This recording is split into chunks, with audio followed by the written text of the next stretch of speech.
বিরল ও আশ্চর্যজনক ঘটনার সাক্ষী হয়েছে বিশ্ব। পুরোপুরি ছায়াশূন্য পবিত্র কাবা দেখল মক্কাবাসী। ঠিক কাবা শরীফের বরাবর অবস্থান করে সূর্য, যা বৈজ্ঞানিক ও আধ্যাত্মিক দুই দিক থেকেই খুবই তাৎপর্যপূর্ণ মুহূর্ত তৈরি করে।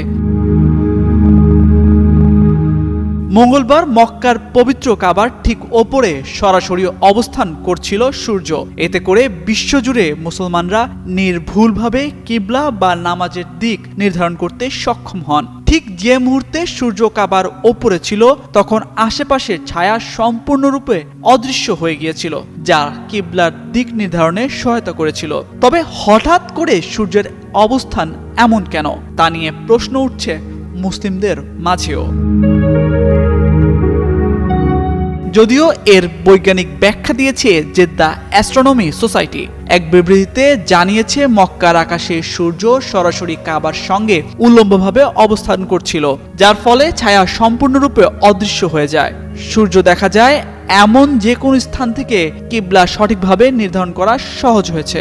সূর্য যখন কর্কট ক্রান্তি থেকে দক্ষিণ দিকে এগুতে থাকে এবং প্রায় 21.4 ডিগ্রি উত্তরে মক্কার অক্ষাংশ অতিক্রম করে, তখনই ঘটে এমন ঘটনা। মঙ্গলবার এ নিয়ে একটি প্রতিবেদন প্রকাশ করে মধ্যপ্রাচ্য ভিত্তিক সংবাদ মাধ্যম গালফ নিউজ। সেখানে বলা হয়, এই ঘটনাটি সোলার জেনিথ নামে পরিচিত।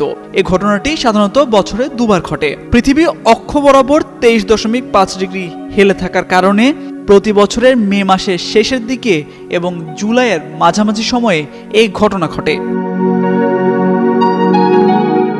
জেদ্দা অ্যাস্ট্রোনমি সোসাইটির সভাপতি মাজেদ আবু জাহরা বলেন, মক্কায় জোহরের নামাজের সঙ্গে এই বিরল ঘটনাটি সম্পৃক্ত, কারণ এর বৈজ্ঞানিক এবং আধ্যাত্মিক উভয় তাৎপর্যই বিদ্যমান।